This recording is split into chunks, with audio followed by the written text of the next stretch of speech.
بسم اللہ الرحمن الرحیم۔ السلام علیکم۔ آج 14 مارچ بروز منگل ہم بات کریں گے دو اہم ایشوز کے حوالے سے۔ عمران خان کے خلاف جو وارنٹ گرفتاری جاری کیے گئے تھے معطل کر دیے گئے ہیں، فواد چودھری کے خلاف بھی وارنٹ گرفتاری معطل کیے گئے ہیں، اور دوسرا توشہ خانہ کا جو فیصلہ جاری کیا ہے، تحریری فیصلہ عدالت کی جانب سے، اور مزید احکامات جاری کیے ہیں۔ نامکمل جو فہرست دی گئی تھی اس پر بھی لاہور ہائی کورٹ نے جواب طلب کر لیا ہے وفاقی حکومت سے۔ اور ساتھ ہم بات کریں گے ایک بہت بڑا استعفیٰ آ گیا ہے، اور یہ پہلا استعفیٰ ہے جو احتجاجاً، میرے خیال میں چیئرمین نیب کے بعد یہ دوسرا استعفیٰ ہوگا جو احتجاجاً اس حکومت کے غیر قانونی اقدامات کی وجہ سے استعفیٰ آیا ہے۔ اس کی تفصیل بھی میں آپ کے ساتھ شیئر کروں گا۔ پہلے ہم بات کر لیتے ہیں توشہ خانہ نامکمل ریکارڈ پر پاکستان تحریک انصاف کی جانب سے جو مطالبہ سامنے آیا ہے۔ پاکستان تحریک انصاف نے جو توشہ خانہ فہرست ہے اس کو نامکمل قرار دیتے ہوئے فوجی جرنیلوں اور ججز کو ملنے والے تحائف کی تفصیلات بھی جاری کرنے کا مطالبہ کیا ہے۔ لاہور ہائی کورٹ میں جسٹس عاصم حفیظ صاحب نے بھی یہ بات کی تھی کہ ہمارے ملک میں ہمارے جو آئین پاکستان ہے اس میں کوئی مقدس گائے کا کوئی کنسیپٹ نہیں ہے۔ انہوں نے کہا کہ جو آئین انڈیا ہے، بھارت کا جو آئین ہے، وہاں پر مقدس گائے کا کنسیپٹ ہے، لیکن ہمارے ہاں ہمارے آئین میں مقدس گائے کا کوئی کنسیپٹ نہیں ہے۔ اس وجہ سے تمام لوگوں کا ریکارڈ طلب کیا جو پبلک کیا جائے، لیکن چونکہ وفاقی حکومت نے پبلک سارا نہیں کیا، حکومت کی طرف سے 2002 سے 2022 تک ملنے والے غیر ملکی تحائف کی تفصیلات جاری کرنے کے ایک دن بعد پاکستان تحریک انصاف نے فوجی جرنیلوں اور ججز کو ملنے والے توشہ خانہ تحائف کی تفصیلات بھی مانگی ہیں، اور ساتھ ایک جو مریم نواز کے حوالے سے جو BMW گاڑی کا ہے کہ قطر سے کوئی تحفہ ملا تھا، اس پر بھی پاکستان تحریک انصاف یہ کہہ رہی ہے کہ جب وہ سارا معاملہ آ گیا تھا اور ساری چیزیں آ گئی تھی، اور یہ باقاعدہ جو ڈاکومنٹس تھے جس میں مریم نواز کے اس گاڑی کا ذکر ہے، لیکن وہ کیوں نہیں توشہ خانہ کی فہرست میں شامل؟ جو ایک مینول ریکارڈ آیا تھا جس کے اوپر عامر متین صاحب نے ایک سٹوری کی تھی مریم نواز کی گھڑی کے حوالے سے، تو اس پر بھی یہ کہا گیا کہ وہ کیوں نہیں ہے، وہ فہرست سے کیسے نکالی گئی ہے؟ تو بہت سارے سوالات ہیں، اور کل یہ جو اظہر صدیق ایڈوکیٹ صاحب تھے انہوں نے عدالت میں یہ ساری باتیں کی تھیں۔ پی ٹی آئی کی جانب سے جو کہا گیا کہ زرداری اور شریف خاندان نے جس طریقے سے توشہ خانہ کو لوٹا ہے، یہ اس کا آدھا ریکارڈ بھی نہیں ہے، انہوں نے تباہ کیا ہے پورے ملک کو۔ اور فواد چودھری نے کہا یہ فہرست ایک اور ثبوت ہے کہ کس طرح ان خاندانوں نے پاکستان کے لوگوں کے ساتھ دھوکہ کیا۔ گزشتہ 15 ماہ میں ان لوگوں نے عمران خان اور بشرا بی بی پر توشہ خانہ کیس متعلق بے تحاشا الزامات عائد کیے، اور ساتھ ان کی جانب سے کہا گیا کہ حقیقت یہ ہے کہ اگر کسی نے توشہ خانہ تحائف رکھنے کے لیے قانونی طریقہ کار اختیار کیا ہے تو وہ عمران خان ہے، جنہوں نے سب سے کم تحائف رکھے اور سب سے زیادہ قیمت ادا کی۔ انہوں نے کہا کہ زرداری اور شریف خاندان نے واضح طور پر قانون کا غلط استعمال کیا اور کروڑوں روپے کے تحائف اپنے پاس رکھے، اور یہاں تک کہ انہوں نے پائن ایپل کا باکس تک بھی نہ چھوڑا۔ انہوں نے کہا حکومت کی طرف سے جاری کردہ تحائف کی فہرست نامکمل ہے، اس میں 2002 کا صرف ریکارڈ ہے، 2002 سے 2022 کا جو دو ٹینیور تھے نون لیگ کے اور پیپلز پارٹی کے، اصل تباہی 1988 سے 1998 تک مچائی گئی، اس کا ذکر نہ ہونا انتہائی افسوسناک ہے۔ انہوں نے کہا 1988 سے حاصل ہونے والے تحائف کی تفصیلات بھی جاری کی جائیں، جس میں فوجی جرنیلوں اور ججز کی طرف سے حاصل کیے جانے والے تحائف کی فہرست بھی اس میں شامل ہونی چاہیے۔ اور انہوں نے کہا کہ جو مقدس ڈاکٹرائن کا خاتمہ ہونا چاہیے، اور سیاست دانوں کے ساتھ ججز اور جرنیلوں کے تحائف کا بھی انکشاف ہونا چاہیے، اور یہ ساری چیزیں سامنے آنی چاہیے۔ ساتھ ان کی جانب ساتھ یہ مطالبہ بھی کیا گیا کہ لاہور ہائی کورٹ اس پر ایک جوڈیشل کمیشن بنائے، ایک آزادانہ جوڈیشل کمیشن تشکیل دیا جائے تاکہ اس بات کا تعین ہو سکے کہ آیا حاصل کیے جانے والے تحائف کی قیمت قانون کے مطابق ادا کی گئی اور ان کو کیا ڈکلیئر کیا گیا ہے یا نہیں کیا گیا۔ فواد چودھری نے کہا خواجہ آصف نے لاکھوں روپے کی گھڑیاں رکھی، لیکن انہوں نے وہ گھڑیاں ٹیکس ریکارڈ میں ظاہر نہیں کی، اور کہا کہ فیڈرل بورڈ آف ریونیو کے پاس ان سب تحائف کی تفصیلات موجود ہیں۔ انہوں نے کہا کہ توشہ خانہ پر ایک آزادانہ کمیشن بننا چاہیے اور ان ساری چیزوں کی تصدیق ہونی چاہیے اور ان ساری چیزوں کی انکوائری ہونی چاہیے۔ جبکہ دوسری جانب لاہور ہائی کورٹ میں توشہ خانہ سے متعلق جو وفاقی حکومت نے ریکارڈ جمع کروایا تھا لاہور ہائی کورٹ میں، اور لاہور ہائی کورٹ نے کہا تھا کہ جو 2002 سے پہلے کا ریکارڈ ہے، مینول ریکارڈ ہے، جو اویلیبل ہے وہ عدالت کو جمع کروائیں تاکہ عدالت اس کو ملاحظہ کرے۔ لاہور ہائی کورٹ نے توشہ خانہ سے متعلق وفاقی کابینہ کے اجلاس کے منٹس 21 مارچ کو عدالت میں پیش کرنے کا حکم دے دیا، چونکہ وہ جو منٹس آف دی میٹنگ ہے اس میں ساری چیزیں واضح ہو جائیں گی، اس میں لکھا ہوگا کہ جو وفاقی حکومت ہے یا وفاقی کابینہ ہے کن کن لوگوں کے تحائف کا ریکارڈ پبلک کرنے کا کہا گیا ہے، کس حد تک پرمیشن دی گئی ہے، کیا اس میں ڈسکس ہوا ہے، پوری جو میٹنگ ہے کابینہ کی، کیونکہ وفاقی حکومت پر عدالتیں بھی اعتماد کرنے کو تیار نہیں ہے۔ اس وجہ سے عدالتوں نے جسٹس عاصم حفیظ صاحب نے کہا کہ جو منٹس آف دی میٹنگ ہے وہ بھی عدالت میں جمع کروایا جائیں،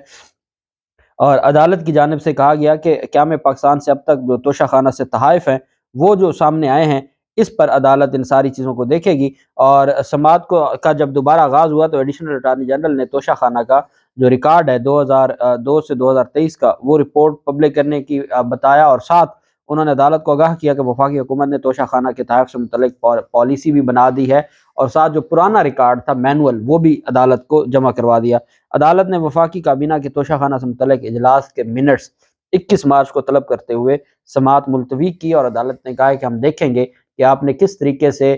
توشہ خانہ کا ریکارڈ پبلک کرنے کا فیصلہ کیوں کیا، اس کے پیچھے مقاصد کیا تھے، کیا آپ نے خود کہا تھا کہ کس کا ریکارڈ پبلک کرنا ہے کس کا نہیں کرنا، کیا اس میں کوئی ڈنڈی ماری گئی۔ ان کو یہ لگتا تھا کہ انہوں نے ریکارڈ پبلک کر دیا ہے، جو مینول ریکارڈ ہے وہ جسٹس عاصم حفیظ صاحب کے چیمبر میں جمع کروا دیا ہے، اور اس کے بعد معاملہ ٹل جائے گا۔ تو جو اظہر صدیق ایڈوکیٹ صاحب اس میں درخواست گزار کے وکیل ہیں، جنہوں نے 2 سال سے یہ جو آج کہہ رہے ہیں کہ شہباز شریف اور ان لوگوں نے اپنی مرضی سے یہ توشہ خانہ کا ریکارڈ پبلک کیا، ایسا نہیں ہے۔ 2 طرفہ کوششیں تھیں۔ ایک اظہر صدیق ایڈوکیٹ صاحب لاہور ہائی کورٹ کے ذریعے 2 سال سے یہ جنگ لڑ رہے تھے، اور دوسری طرف ابو ذر سلمان نیازی ایڈوکیٹ صاحب، وہ انفارمیشن کمیشن کے پاس گئے، انہوں نے انفارمیشن کمیشن کو درخواست دی، اور پھر ارشد شریف صاحب، اب نیازی صاحب کہتے ہیں کہ ارشد شریف کے کہنے پر انہوں نے وہ شروع کیا تھا، انفارمیشن کمیشن کو درخواست دی، انفارمیشن کمیشن نے اجازت دے دی، پھر اسلام آباد ہائی کورٹ معاملہ گیا۔ تو یہ سارا کچھ یہ 2 سائیڈوں سے 2 عدالتوں، اسلام آباد ہائی کورٹ اور لاہور ہائی کورٹ کے احکامات، اور پھر عاصم حفیظ صاحب نے تو جب کہا کہ آپ نے پبلک کرنا ہے یا نہیں کرنا، آپ عدالت میں جمع کروائیں، ان کو پتا تھا عدالت میں جمع ہوگا تو سارا کچھ سامنے آ جائے گا، انہوں نے ٹیمپرڈ ریکارڈ لگا دیا، اور پھر اس کے بعد کئی لوگ اپنے آپ کو پھر فرشتہ ثابت کرنے پر تل گئے، اور اب ان کے گلے پڑ گیا ہے، اور 21 مارچ کو عدالت نے ریکارڈ سارا طلب کر لیا۔ جبکہ دوسری جانب الیکشن کمیشن کی جانب سے عمران خان کے وارنٹ گرفتاری آج کے لیے 14 مارچ کے لیے جو وارنٹ گرفتاری جاری کیے گئے تھے، توہین الیکشن کمیشن میں 4 رکنی جو بینچ ہے اس کی جانب سے نثار درانی کی سربراہی میں 4 رکنی بینچ ہے، توہین الیکشن کمیشن کا کیس ہے، اور اس میں عمران خان کے وارنٹ گرفتاری جاری کر دیے تھے۔ لاہور ہائی کورٹ کے لاہور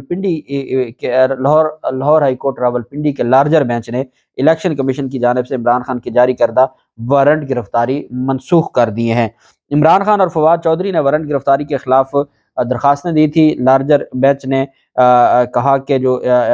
پہلے وارنٹ گرفتاری بابت دائرہ اختیار الیکشن کمیشن فیصلہ کرے گا۔ عدالت نے کہا کہ پہلے جو الیکشن کمیشن ہے وہ یہ تو دیکھ لے کہ اس کا توہین الیکشن کمیشن کا دائرہ اختیار بنتا ہے یا نہیں بنتا۔ پھر جو پاکستان تحریک انصاف نے اعتراضات جمع کروائے ہیں، پہلے ان اعتراضات کو ڈیسائیڈ کر لے، اور پھر اس کے بعد آپ چلے جائیے گا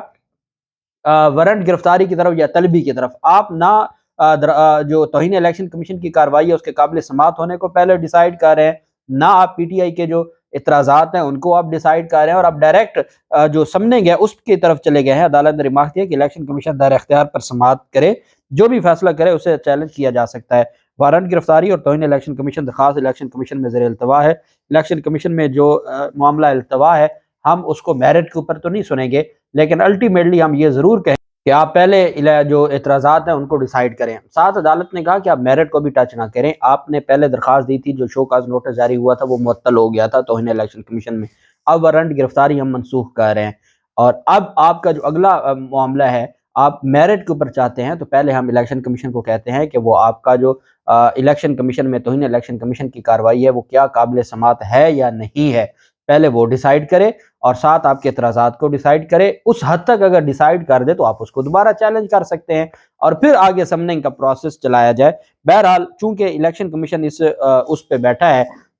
کہ ہر صورت عمران خان کے خلاف، آپ نے دیکھا ہے کہ کل عمران خان کے خلاف وارنٹ گرفتاری 2 عدالتوں کے جاری کیے گئے، پھر خبریں چلائی گئیں کہ ہیلی کاپٹر کے ذریعے پولیس آ رہی ہے اسلام آباد سے عمران خان کو گرفتار کرنے کے لیے۔ عمران خان نے تو ہزاروں لوگوں کے ساتھ ریلی نکالی ہے کل، یہ وہ ریلیاں ہیں جو نواز شریف کی ساری زندگی خواب ہی رہا کہ وہ اتنے لوگوں کے ساتھ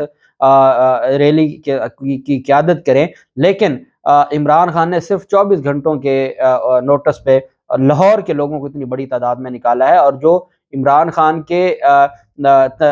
جو ناقد ہیں، جو تنقید کرتے ہیں، انہوں نے بھی کہا ہے کہ لاہور میں اتنی بڑی ریلی نکالنا یہ عمران خان ہی نکال سکتا ہے، اور پھر عمران خان نے وہ گئے، ریلی نکالی، جو کہتے تھے کہ زمان پارک سے باہر نہیں نکلتا، ریلی بھی نکالی، واپس وہ زمان پارک بھی آ گیا، نہ ان کے وارنٹ گرفتاری کام آئے۔ انہوں نے کل اسپیشل 2 عدالتوں سے جو وارنٹ گرفتاری جاری ہوئے، ان کی سرکاری وکلا نے پورا زور لگا کہ وارنٹ گرفتاری جاری کروایا کہ عمران خان وارنٹ گرفتاری کے خوف سے گھر سے باہر نہیں نکلیں گے۔ یہ جو ہیلی کاپٹر والی ہے، یہ بھی اس وجہ سے چلایا گیا کہ عمران خان گھر سے نہیں نکلیں گے، اس کو کیا ہے، وہ تو درویش آدمی ہے، وہ اس نے کہا کہ نہیں، مجھے کیا ہے، عوام ان کے ساتھ ہے۔ اب جو مینار پاکستان انہوں نے جلسے کا اناؤنس کیا ہے اتوار والے دن، تو وہ اپنا ہی ریکارڈ، کیونکہ انہی کے ریکارڈ ہیں، وہی اپنا ریکارڈ توڑیں گے، تو یہ عمران خان کو اس طرح نہیں روک سکتے۔ الیکشن کمیشن نے بھی بڑی کوشش کی کہ وہ اس طرح کے معاملات میں دخل اندازی کرے، اور اپنی جو جورسڈکشن ہے، پہلے توہین الیکشن کمیشن کی کارروائی اس کی دائر اختیار سے باہر تھی، پھر اس نے وارنٹ گرفتاری جاری کر کے، پھر ہوتا کیا ہے کہ جو ادھر آرڈر کرتا ہے پی ٹی آئی یا عمران خان کے خلاف، ادھر عدالتیں معطل یا منسوخ کر دیتی ہیں، پھر کیا رہتا ہے؟ اس وجہ سے وہ ایک آئینی ادارہ ہے، اس کو اپنی عزت خود کرنی ہوگی۔ دوسری جانب اسلام آباد میں assistant attorney general Muhammad Usman Warraich نے عہدے سے استعفیٰ دے دیا ہے۔ عثمان وڑائچ وفاقی حکومت کی اسلام آباد ہائی کورٹ میں نمائندگی کرتے تھے۔ انہوں نے جو استعفیٰ دیا ہے وہ اس بنیاد پر دیا ہے کہ اسلام آباد ہائی کورٹ میں جب عمران خان کی پیشی تھی، تو انہوں نے جو پولیس تشدد تھا اسپیشلی صحافیوں پر اور پھر کارکنان پر، اور جو ان کے خلاف مقدمات درج کیے گئے، وہ انتہائی غیر قانونی عمل ہے۔ انہوں نے کہا کہ وفاقی حکومت نے